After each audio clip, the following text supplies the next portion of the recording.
we're going to be taking the Wagoneer out on a road trip. Let's have a drive up I-95. Hey there folks, it's William Westhopper from Queer4Cars, and we're here with the 2022 Wagoneer Series III. And this is going to be point of view video. So we're using this camera here on our cap to do a point of view so we can turn around and look at the vehicle like we would normally look at it. So you'll see what we see. So let's go ahead and start the Wagoneer from remotely. So this is the 2022 Wagoneer Series III. It's a big, she's big. He's a big boy for sure. All right, let's go ahead and get inside of it. Notice the floorboard that comes out, step. Nice. All right, now you're in the vehicle.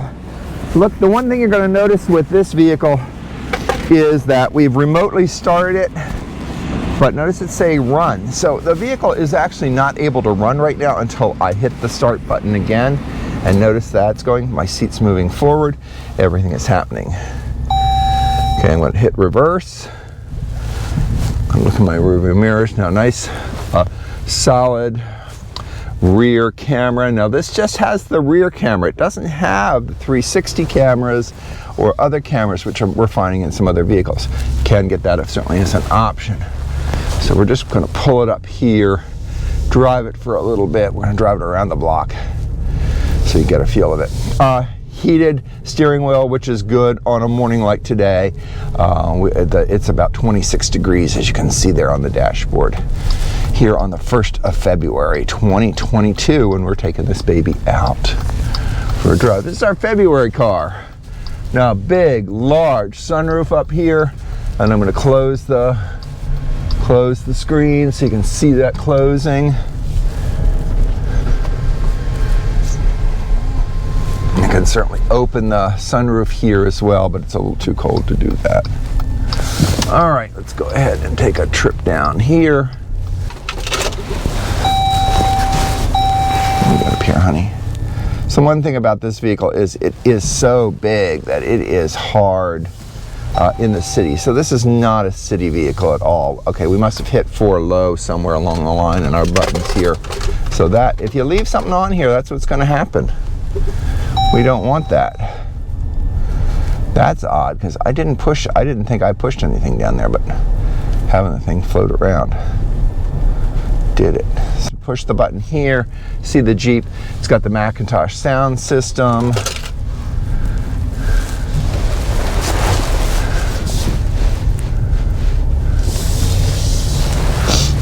Heated steering wheel, nice. It's heated all around the steering wheel, not just on the exterior for your palms, but it also is warm for your fingertips, which is really great. Heated and ventilated right and left front seats, while the back seats, yes, they are heated, but they're not ventilated or cooled. All right, move the key over here. Rotary hockey puck style shifter. So let's go ahead and make that turn there. Great thing that the mirrors, and you find this even on inexpensive cars, that the mirrors, when you put it in reverse, the mirrors turn down, and that makes a huge difference when you're parking, because you don't want to scrape these nice wheels. Take a look in the mirror there, you can see where we are. I'm gonna pull forward a little bit so there's room behind me for someone to pull in. Okay, put it back in reverse. You see how big this vehicle is, and the rear does it in the exterior rear mirror tilts down on the left as it does on the right, and you can really see how close your wheels are to that curb, which we of course do not want to curb these wheels on this $70,000 vehicle. 70,000 bucks basically. I haven't seen the actual Maroni on this since this is an early vehicle, but about $72,000. All right, we're going to turn it off. The seat goes back. Gives you a nice screen. So there's two nice screens. The driver display screen, which you can see sort of has a very simple rough and tumble land layout there. And then of course this one here, so we'll turn that off as well. So that's the interior of that. Controls up here, SOS, what is this one? Assist, SOS. Turn your lights on and off. Open the trunk here, interior lights. There's the tilt and open for the sunroof. The shade there, so all of those things. All right, so we're gonna be taking the Wagoneer out on a road trip. Let's have a drive up I-95.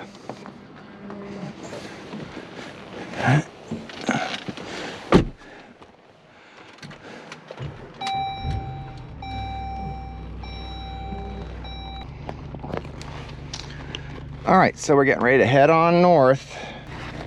I'm not sure what you're planning to listen to on this drive, but I suggest listening to the music you love, passion over fashion. 1108, okay, good, let's go. This baby is a behemoth, there is no question about that. It's big, it's long, it is wide, and you're tall too, so you're up above pretty much everybody else. Pretty impressed with the overall drivability, not overly impressed with the ergonomics of reaching over to the screen. So the heating and air conditioning screens it's a screen over here. A little hard to work in when it gets a little darker, because it gets darker as well. Now that it's bright out, it has gotten brighter. So one of the things that I'm finding is that it really does take your eye off to move your hand over here because of where the screen is and what's there. So let's go back to navigation there and see if that's helping any, even though we're using Waze. There we go. And because it's a darker day, everything's sort of dark on there, and we have to go and adjust that, which we have not yet done. So the vehicle has some steering assists here while we're on the highway, which is interesting. I do feel it hasn't been obnoxious yet. Visibility is really good in this Wagoneer. Gotta say, between the mirrors and the clarity of the windows, the openness, the A-pillar and all of that, and even looking out the rear view mirror, it's pretty darn good. So you're seeing it's pretty good. Actually, it's excellent. The visibility is excellent, so that's a real big help when you're driving on the highway or anywhere, actually. So one of the things you're going to see is we've got cylinder deactivation on this. So we're now at 4 cylinders, and it's 16.7 miles per gallon. All right, so here we are coming into the city of Baltimore, kind of cruising along. You can see we're getting 20.7 miles per gallon here.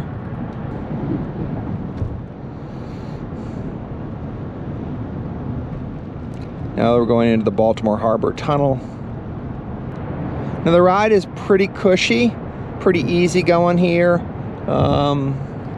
Can't say that I'm displeased by that. And now our fuel mileage is up in the post 20 mile per gallon range, which is good. Earlier today it was down in the 12s and the 14s. It looks like it is doing 4 cylinders now, so it's deactivated half of its cylinders.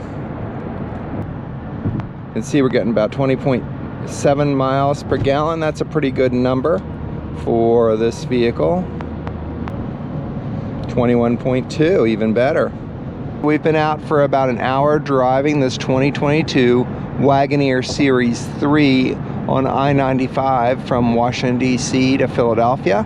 I gotta say, great road car. I can see why a big vehicle like this would be wanted for long road trips, even though the fuel economy is not amazing. I can see that if you were traveling and pulling a trailer or needing to carry a lot of things, this would be an excellent vehicle for that. Got the heads-up display. Hoping you're able to see that here on the video. So one of the things that I've found with this vehicle is that when you put things over here on the console, you'll tend to hit the mode select button, and it doesn't really like that a whole lot.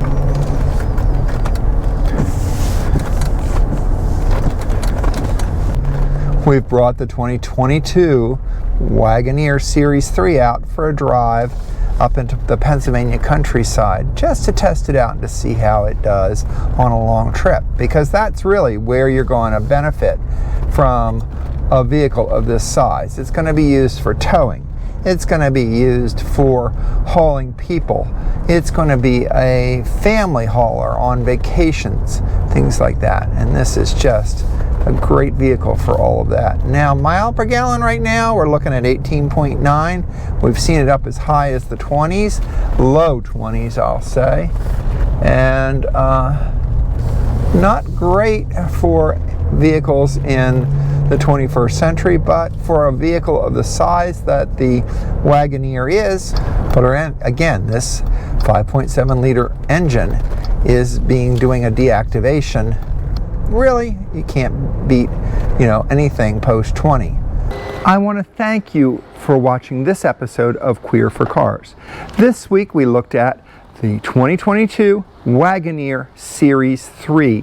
This is the new level of Wagoneer from the Jeep brand, but separate from the Jeep brand. So Stellantis is doing a great job of making these vehicles very independent of what they are, but bringing in a lot of the technology that they have from all of their brands out there. If you like the video, please give us a thumbs up.